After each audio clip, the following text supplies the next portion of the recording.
The diplomatic ship Harmony's Promise floated in the darkness of space like a small moon. Inside its metal walls, beings from 12 different worlds walked together, talked together, and tried not to kill each other. This was the purpose of the Galactic Accord. Peace through talking. Peace through understanding. Peace through gritting your teeth and smiling at creatures you did not trust. Una stood near the observation window and watched the stars. She was a medic 28 years old, with kind eyes and steady hands. She had joined this mission because she believed in peace. She believed that different species could learn to live together. Some days, that belief felt very heavy to carry. "You should eat something," said a voice behind her. She turned to see Deho walking toward her.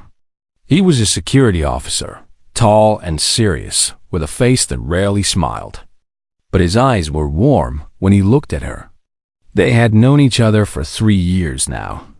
He worried about her too much. "I'm not hungry," Una said. "You're never hungry when you're nervous." Deho stood beside her and looked out at the stars too. "The Kethvari delegation arrives in 1 hour. Everyone is nervous." Una nodded. The Kethvari. She had read everything about them. They were wolf-like creatures, 8 feet tall when standing, covered in silver and black fur. They had golden eyes that could see in complete darkness. Their claws could cut through steel. Their society was built on honor, strength, and pack loyalty. They were apex predators who had never known fear. And they did not like humans. To the Kethvari, humans were soft, weak, prey animals who had somehow learned to build starships. Many Kethvari believed humans did not deserve a place in the Galactic Accord. This meeting was supposed to change that. Humanity needed the Kethvari vote to gain full membership. "Do you think they'll give us a chance?" Una asked. Deho was quiet for a moment. "I think they'll judge us. That's what they do. They watch. They test. And then they decide. And if they decide we're not worthy, then we smile, we shake hands, and we try again next year." Deho put a hand on her shoulder. "Don't worry. Just do your job. Be a good medic. Be a good human. That's all any of us can do." 1 hour later, the Kethvari ship docked with Harmony's Promise. Una stood with the other human delegates in the greeting hall. Her heart was beating fast. She kept her face calm. The doors opened. Pack leader Voran entered first. He was massive, even bigger than Una had imagined. His fur was pure silver, marked with black stripes that showed his rank. His golden eyes swept across the room, measuring everyone, judging everyone. His presence was like a weight pressing down on the air. Behind him came Matriarch Selka, his mate and co-leader. She was smaller than Varm, but no less dangerous. Her fur was darker, almost black, and her eyes were sharp like knives. She moved with the grace of a hunter. Then came the rest of the pack. Warriors, advisors, healers. All of them tall. All of them proud. All of them looking at the humans like they were looking at insects. And then Una saw her. A small figure walked between Voran and Selka, a cub. She could not have been more than 3 cycles old in Kethvari years. Her fur was soft gray, not yet showing adult colors. Her eyes were too big for her face. She was tiny compared to the adults around her. Una felt her heart squeeze. The cub was beautiful, but something was wrong. Una was a medic. She had spent years learning to read bodies, to see sickness before it became death. And she saw sickness now. The cub's fur was dull. Her movements were slow. Her eyes, which should have been bright gold, were cloudy and unfocused. The cub was sick, very sick. Una looked at the Kethvari healers who walked behind the royal family. They knew. She could see it in the way they watched the cub. They knew, and they could do nothing. The welcome ceremony began. Leaders made speeches. Hands were shaken. Words of peace and cooperation filled the air. Yuna barely heard any of it. She kept looking at the cub. The cub's name was Tovi. Yuna learned this during the dinner that followed. Little Tovi, youngest daughter of the alpha pair. The pride of the pack. The future. The dying future. Yuna watched as Tovi sat beside her mother. The cub did not eat. She did not play. She simply sat there, her small body struggling with each breath. Selka kept one hand on her daughter's back, gentle and protective. But Yuna saw how the matriarch's claws dug into her own other palm until blood dripped onto the floor. A mother watching her child die, pretending everything was fine, keeping her pain hidden because that was what alphas did. Yuna could not stand it. After dinner, she found one of the HFY healers alone in a corridor. She approached carefully, keeping her body language small and non-threatening. "Excuse me," she said softly. "The young one, Tovi. I notice she seems unwell." The healer looked down at her with cold eyes. "Human medicine has nothing to offer us." "I'm not saying it does. I just want to understand. What is wrong with her?" The healer was silent for a long moment. Then, perhaps because Yuna's concern was real and visible, the healer spoke. "Our blood is poisoned. An infection we cannot identify. Our medicines slow it but cannot stop it." The healer's voice was flat, empty. "She will die within 2 days. Perhaps 3. Yuna felt the words like a punch to her stomach. There must be something. There is nothing. The healer turned away. "Do not speak of this again. It is a pack matter. It does not concern prey." The healer walked away, leaving Yuna alone in the corridor. She stood there for a long time. Her hands were shaking. Her mind was racing. 2 days. That little cub had 2 days to live. And somewhere in Yuna's memory, a door opened. She remembered a disease from her training. A bacterial infection that attacked the blood of mammalian species. Rare. Deadly if untreated. But treatable. On Earth, children survived it every day. She could save that cub. But the HFY would never allow it. Humans were not permitted to touch their young. Not ever. The punishment for touching a HFY cub without permission was death. Yuna walked back to her quarters. She sat on her bed. She looked at her hands.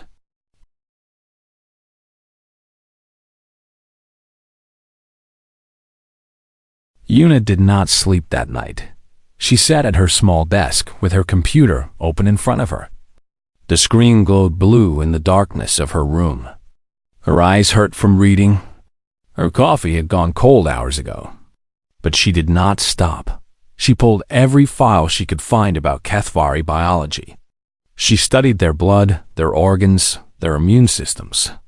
She compared them to Earth mammals, dogs, wolves, bears. The similarities were there, hidden under alien names and different measurements dot by morning. She was sure. The infection killing little Tovi was bacterial. It lived in the blood and attacked the organs one by one. The HFY healers were using medicines that slowed the bacteria but could not kill it. Their approach was wrong. They were treating symptoms, not the cause. Yuna knew a compound that could kill the bacteria. It was old medicine by human standards, developed 200 years ago. Simple, safe, effective. She could make it in the medical lab in 2 hours. But giving it to Tovi meant touching her. And touching a HFY cub meant death. Yuna stood up from her desk. Her legs were stiff from sitting so long. She walked to her window and looked out at the stars. She thought about her grandmother back on Earth. Halmoni, she had called her. When Yuna was small and sick with fever, her grandmother would sit beside her bed all night. She would stroke Yuna's hair. She would press cool claws to her forehead. And she would kiss her, very gently, right between the eyes. "This is where your spirit lives," Halmoni would say. "When I kiss you here, I give you some of my strength." Yuna had become a healer because of her grandmother, because she learned that caring for the sick was sacred work, that every life was worth fighting for. Could she watch a child die and do nothing? She already knew the answer. A knock came at her door. She opened it to find Daiho standing there with breakfast in his hands. "You look terrible," he said. "Thank you. I brought food. Real food, not that protein paste." He stepped inside without asking permission. That was Daiho. He never asked permission for things he knew were right. Yuna took the food but did not eat. She told him everything. The cub's sickness, the treatment she could make, the death that waited for her if she tried. Daiho listened without interrupting. When she finished, his face was pale. "Yuna," he said slowly, "if you do this, they will kill you. Not maybe. Not probably. They will definitely kill you. Their laws are absolute. I know. Then why are you even thinking about it?" Yuna looked at him. "Because she's 3 years old, Daiho. Because she has a mother who loves her. Because I can save her and no one else can. There are other children in the galaxy. Other lives. You can't save everyone." "No," Yuna agreed. "But I can save this one." Daiho was quiet for a long time. He looked at the floor, at the ceiling, at anything but her face. Finally, he spoke. "What do you need?" Yuna almost cried. She did not deserve a friend like him. Together, they made a plan. The medical lab was empty in the early morning hours. Yuna worked quickly, mixing compounds with practiced hands. The medicine she made was clear like water. It had no smell. It would work fast, killing the bacteria within hours. She filled a small injector and put it in her pocket. Now came the hard part. The HFY quarters were on the east side of the ship. 2 guards stood at the entrance at all times. But Daiho had discovered something useful. Every morning, at exactly the same time, the guards were called away for a security briefing. The quarters were unprotected for 12 minutes. 12 minutes to save a life or lose her own. Yuna waited in a supply closet, near the HFY section. Her heart was beating so hard she could hear it in her ears. Her hands were sweating. She wiped them on her uniform. The door to the HFY quarters opened. The guards walked out, heading for their briefing. They did not look back. Yuna moved. She walked quickly but calmly. Running would attract attention. She reached the quarters and slipped inside. The air smelled different here. Musky, wild, the smell of predators. The main room was empty. She moved deeper into the quarters, following the sound of labor breathing. She found Tovi in a small room at the back. The cub lay on a pile of soft blankets, alone. Her parents were probably at the morning council meeting. The healers were probably getting more useless medicine. Tovi was alone, and she was dying. Yuna knelt beside the cub. Up close, she could see how bad things were. Tovi's fur was falling out in patches.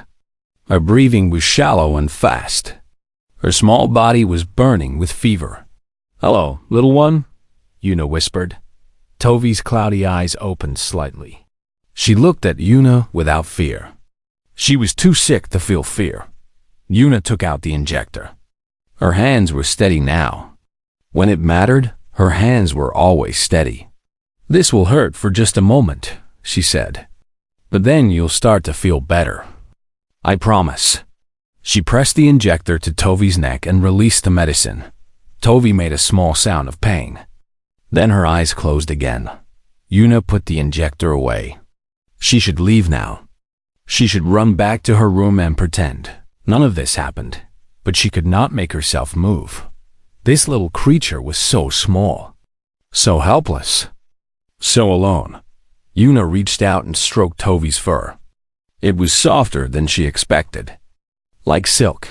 You're going to be okay," she said. Then, without thinking, she leaned forward and kissed Tovi's forehead.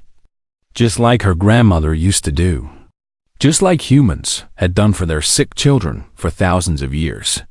I give you some of my strength, she whispered. The door exploded behind her. Una spun around.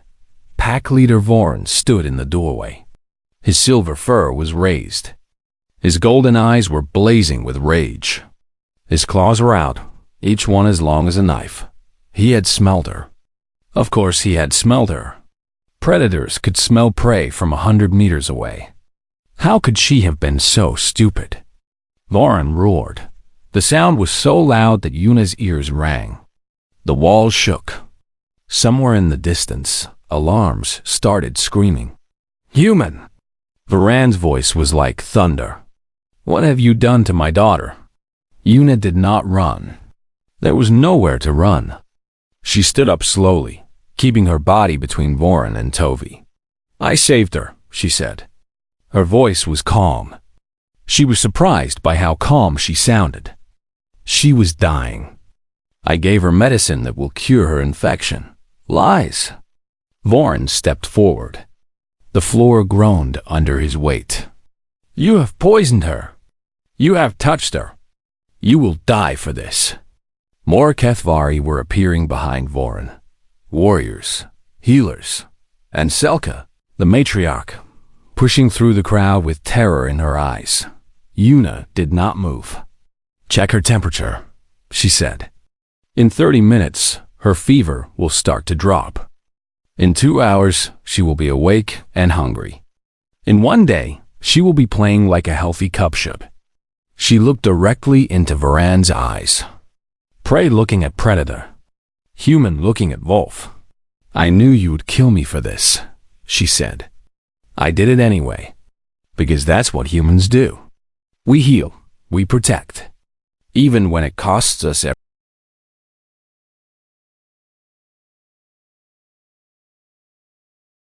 Una waited for death.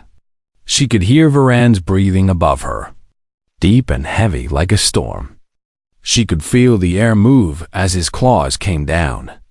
She kept her eyes closed. She did not want to see the end coming. But the end did not come. Wait. Selka's voice cut through the room like a blade. The matriarch pushed past the warriors and threw herself beside Tovi. Her hands touched her daughter's face, her neck, her chest. She's breathing better, Selka whispered. Voran, feel her. Her fever. It's lower. Voran did not move. His claws still hung in the air above Una's head. His rage was a living thing that filled the room. It could be a trick, he growled. Poison sometimes brings false improvement before death. I am a healer, Una said. Her eyes were still closed. I took an oath to protect life. All life. I would never hurt a child. You are prey, Voran spat. Your oaths mean nothing. My oaths mean everything. Silence filled the room. Una could hear her own heartbeat. She wondered if it would be her last. Bring her to the main hall. Voran's voice was cold as ice. She will be judged by the pack. If my daughter dies, the human dies slowly. If my daughter lives. He did not finish the sentence. He turned and walked away. Strong hands grabbed Una's arms. Warriors dragged her through the corridors. Her feet barely touched the ground. Other species watched as she passed. Some looked away. Some stared with pity. No one tried to help her. Why would they? She was just one human. One small, soft, foolish human who had broken the most sacred law of the most dangerous species in the galaxy. The main hall was crowded when they arrived. Word had spread fast. Representatives from every species on the ship had gathered to watch. Una saw Deho near the back, his face white with fear. She tried to smile at him. She wanted him to know she did not blame him. The warriors threw her to the floor in front of the Alpha's platform. She landed hard on her knees. Pain shot through her legs.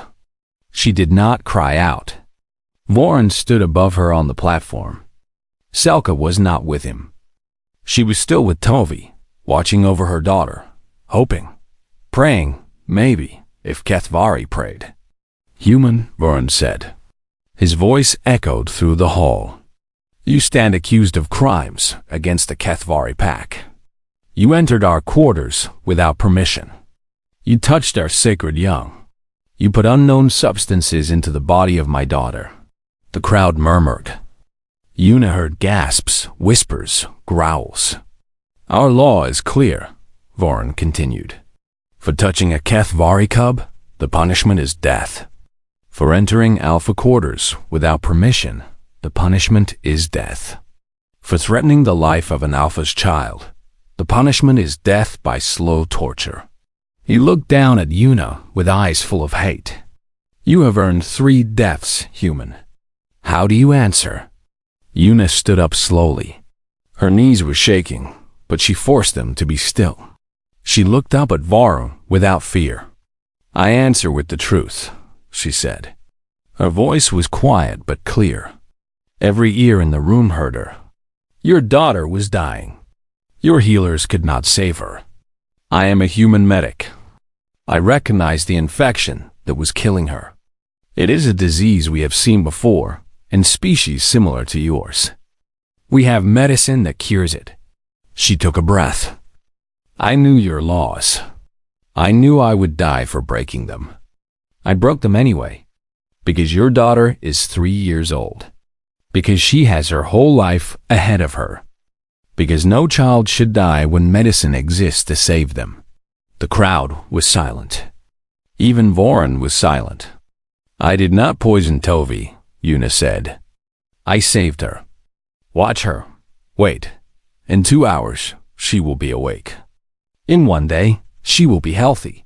And then you can kill me if you still want to. But at least your daughter will live. A voice called out from the crowd. It was an old Kethvari, a warrior with gray fur and scars covering his body. She speaks lies. Humans are deceivers. Kill her now, before her poison takes the cub's life. Other voices joined in. Kill her. Kill the human. Death to the prey. Voron raised his hand. The voices stopped instantly. We will wait, he said. 2 hours. If my daughter improves, the human speaks truth. If my daughter dies, his eyes found Yuna's. Then her death will take 3 days. The next 2 hours were the longest of Yuna's life. They kept her in the center of the hall, surrounded by guards. She was not allowed to sit. She was not allowed to speak. She could only stand and wait while hundreds of eyes watched her.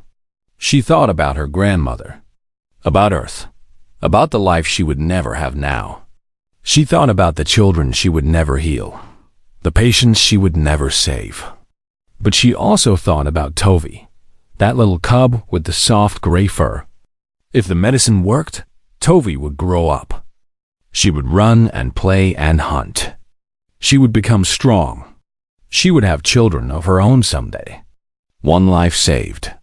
That was worth dying for. The doors to the hall burst open. Selka ran in. Her eyes were wild. Her fur was disordered. She looked like she had not slept in days. Every eye in the room turned to her. Every heart stopped beating. She ran to Voron and grabbed his arm. Come, she said. Come now. You must see. They rushed through the corridors, Voron and Selka in front, Yuna dragged behind by the guards. The crowd followed like a wave. They reached the room where Tovi lay. And they stopped. Little Tovi was sitting up. Her eyes were open, not cloudy anymore. Bright gold, like little suns. Her fur was still thin in places, but color was returning to it. She looked at all the people flooding into her room with confusion on her small face. Mama? She said. Her voice was weak but clear. Mama, I'm hungry. Selka made a sound. Half laugh, half sob. She rushed to her daughter and pulled her into her arms. Tovi made a small noise of protest at being squeezed so hard. Voron stood frozen. Yuna watched him. She saw the moment when understanding hit him. His daughter was alive. His daughter was awake. His daughter was hungry. His daughter was going to live. Slowly, Varun turned to look at Yuna. The hate was still there in his eyes, but now it was mixed with something else. Something he had never felt before. Dead. How? He asked. Medicine? Yuna said simply. Just medicine. You knew you would die. Yes, and you did it anyway. Yes. Varun stared at her for a long moment. Then he turned away and walked to his daughter. He knelt beside Selka and touched Tovi's face with a gentleness that seemed impossible for such large claws.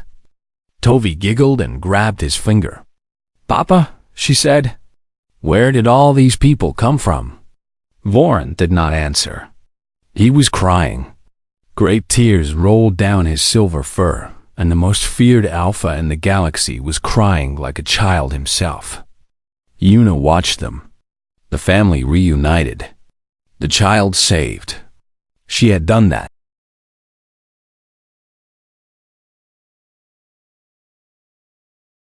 The galaxy changed slowly. Then all at once thought in the weeks after the judgment, species that had never spoken to humans sent messages. Trade agreements were offered. Alliances were proposed. Doors that had been closed for years suddenly swung open. All because one human woman had kissed a dying cub. The peace talk succeeded beyond anyone's dreams. The Kethvari, once humanity's harshest critics, became their strongest defenders. Varun himself stood before the Galactic Council and spoke words that no one had ever expected to hear. We judge humans by their bodies, he said. We saw soft skin and dull claws and weak muscles. We saw prey. We were fools. He looked at the council members, his golden eyes burning. Humans are not prey. They are something we have never seen before. Something the galaxy has never seen. They are soft because they choose to be soft. They are gentle because they have so much strength they do not need to show it. A human walked into my den knowing I would kill her. She did it anyway. She did it because a child was suffering. Not her child. Not even her species. Just a child. Varun shook his head slowly. That is not weakness. That is a kind of courage my people have never understood. We hunt with claws and fangs. Humans hunt with kindness. And kindness, I have learned, is the most dangerous weapon in the universe. The council voted. Humanity received full membership in the Galactic Accord. The vote was not even close. Yuna did not see the vote. She was busy with other things. In the months that followed, she became something she never expected. A bridge. A symbol. Other species wanted to meet the human who had won the heart of the Kethvari. They wanted to understand humans better. They wanted to see if all humans were like her. Yuna told them the truth. I am nothing special, she said to everyone who asked. I am just a medic who saw a sick child. Any human would have done the same. We cannot watch suffering and do nothing. It is not in our nature. Some believed her, some did not. But all of them started to look at humans differently. Little Tovi became famous too. The cub who was saved. Reporters wanted to interview her. Scientists wanted to study her recovery. Politicians wanted to use her story for their own purposes. Selka put a stop to all of it. My daughter is not a symbol, she told them. She is a child. Let her be a child. But there was one thing Selka could not stop. Tovi refused to be separated from Yuna for long. The cub called her Thera, Heart Guardian. She followed Yuna around the ship, asking endless questions about humans. What did they eat? Why did they wear clothes? Why were they so short? Did all of them smell so strange? Yuna answered every question with patience and love. She taught Tovi human songs. She told her human stories. She introduced her to human food, which Tovi mostly hated but ate anyway because Yuna made it. Why do you cook your meat? Tovi asked once, making a disgusted face at a piece of chicken. Because it tastes better that way, Yuna said. It does not. Maybe not to you, but humans have different tongues. Tovi thought about this seriously. When I am grown, she said, I will teach HFY to eat human food, so we understand each other better. Yuna laughed and kissed the top of her head. You will be a great leader someday, she said. Years passed. Tovi grew from a cub into a young adult. Her fur turned silver and black, like her father's. Her eyes stayed gold, bright and sharp. She was being trained to lead, to become an alpha herself one day. But she never forgot her Thera. When Tovi was 15 cycles old, she asked for a special gift. She wanted to visit Earth. She wanted to see the world her second mother came from. She wanted to understand humans better. Varn and Selka agreed. Yuna was assigned to take her. The ship landed in Korea, where Yuna was born. Tovi stepped out onto human soil for the first time and looked around with wonder. It's so green, she said. So many plants everywhere. We like green, Yuna said. It means life. They traveled together through the country. Tovi saw mountains and oceans. She saw cities full of millions of humans living together. She saw farms and schools and hospitals dotted. And then Yuna took her to meet someone special. Yuna's grandmother was very old now. Her hair was white as snow. Her body was bent and fragile. But her eyes were still bright, still full of warmth. Harmony, Yuna said. This is Tovi, the one I told you about. Tovi bowed, as Yuna had taught her. The old woman laughed. So formal, she said. Come here, child. Let me look at you. Tovi approached slowly.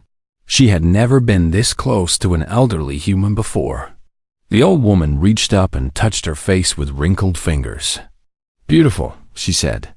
You are beautiful, little wolf. And my granddaughter loves you very much. I love her too, Tovi said. The old woman smiled. I know. I can see it. They stayed with Yuna's grandmother for a week. Tovi learned to make rice. She learned to fold dumplings.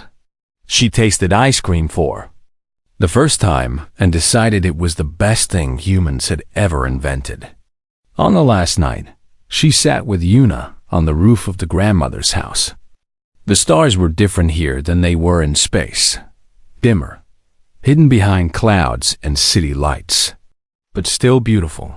Yuna, Tovi said, can I ask you something? Anything.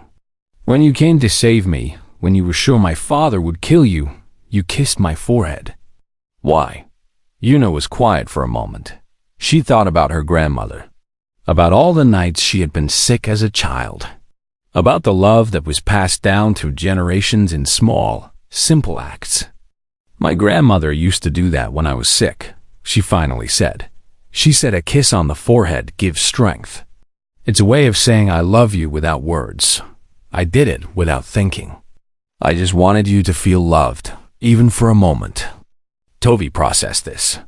So when humans kiss someone's forehead, she said slowly, they are saying I love you? Something like that. We're saying I care about you. I want you to be okay. You matter to me. Tovi nodded seriously. Then she leaned over and pressed her furry forehead against Yuna's. This is how HFY show love, she said. When we press foreheads, we are sharing breath, sharing life, saying you are part of me. They sat like that for a long moment, forehead to forehead, human and HFY. Yuna, Tovi said softly. That day, when you kissed me, you didn't know me at all. Why did you love me? Yuna smiled. That's what humans do, she said. We love first. Everything else comes after. Tovi pulled back and looked at her Thera with golden eyes full of wonder. That's why you're so dangerous, she said. You love before you even know if it's safe. You love even when it might destroy you.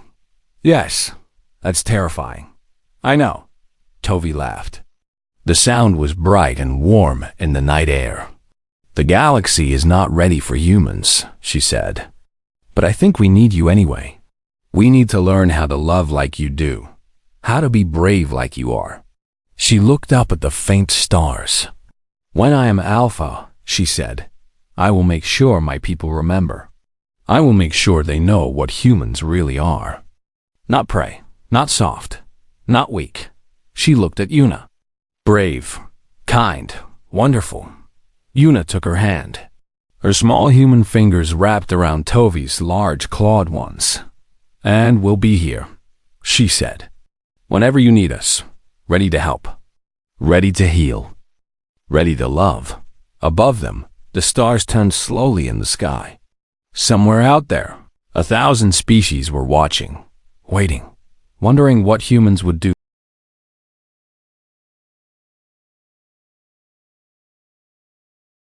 The pack was in chaos. For 3 days, the HFY argued. They shouted. They threatened. They paced the corridors of the ship like caged animals, which in a way they were. Their laws told them one thing. Their hearts told them another. Yuna was kept in a small room with a guard at the door. It was not a cell exactly, but it was not freedom either. She had a bed, food, water. She had a window that looked out at the stars. She spent most of her time staring at those stars and wondering what would happen next. Deho came to see her every day. The guards allowed this because Deho never tried to help her escape. He just sat with her and talked about small things. The weather back on Earth. Books they had both read. A funny thing that happened in the cafeteria. He never talked about her possible death. Neither did she. On the 3rd day, he came with news. The pack is meeting tonight, he said. Final judgment. Varan has been locked in his quarters for 2 days. No one knows what he's thinking. Yuna nodded. And Tovi? Completely recovered. Running around, driving everyone crazy. The healers say they've never seen anything like it. Deho smiled sadly. You really did save her. Then, whatever happens tonight, it was worth it. Deho looked at her for a long moment. His eyes were wet. I should have stopped you, he said. You couldn't have. I know. That's what makes it worse. He reached through the bars and took her hand. His grip was warm and strong. If they kill you, he said, I want you to know something. Knowing you has been the best part of my life. You made me believe that humans are worth something. You made me proud to be one of us. Yuna squeezed his hand back. Don't say goodbye yet, she said. I'm not dead yet. That night, they brought her to the main hall again.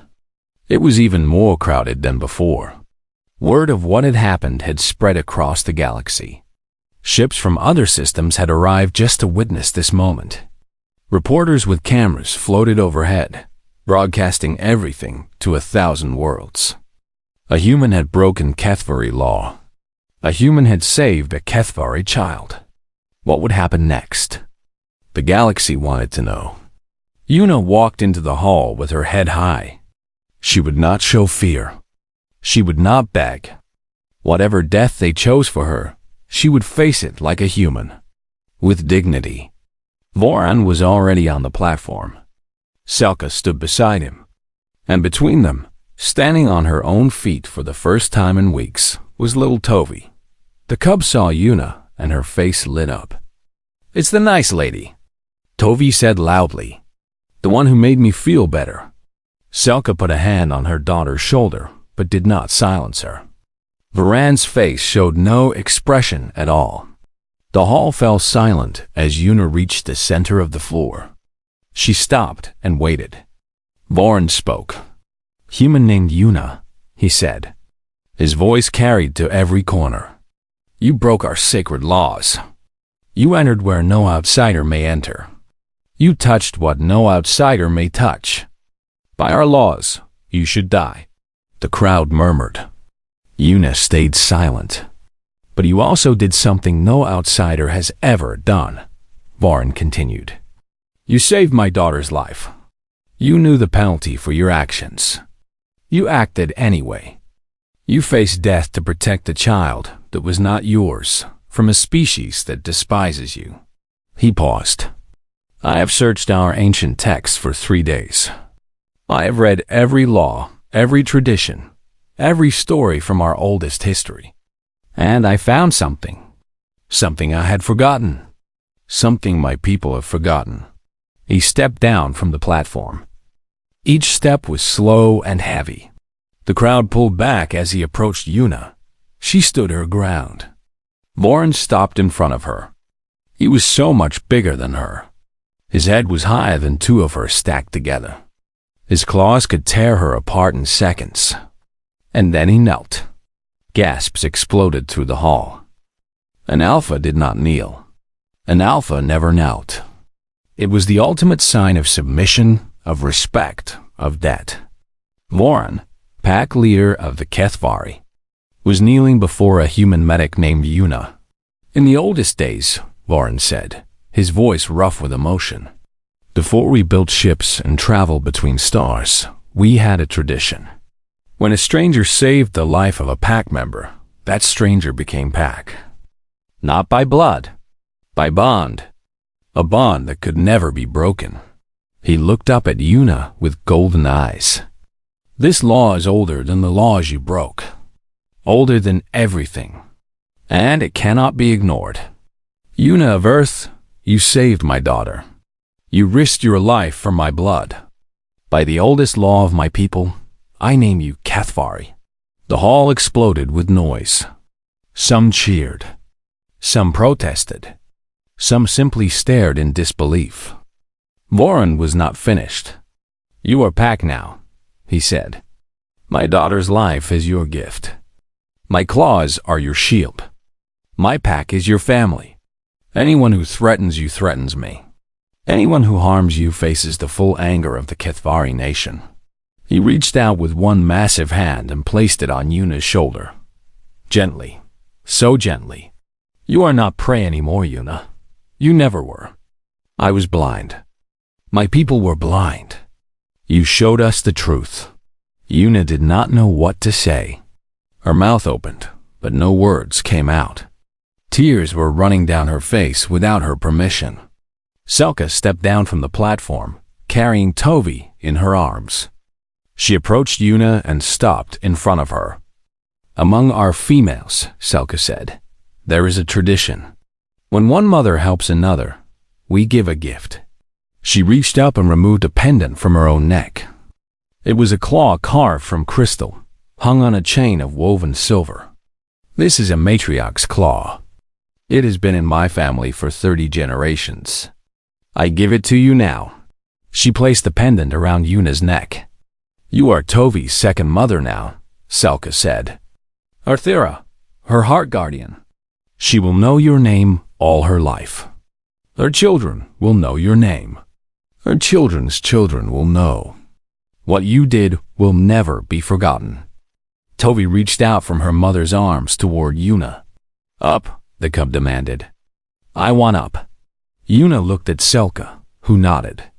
Slowly, carefully, Yuna took the cub into her arms. Tovi was heavier than she expected. Warm and soft and alive. The cub wrapped her small arms around Yuna's neck and pressed her furry face against Yuna's cheek. Thank you for making me better, Tovi whispered. Yuna held her tight. You're welcome, little one, she whispered back. You're so welcome. In the crowd, Deho was crying openly. He did not care who saw. The reporters' cameras captured everything. The alpha kneeling.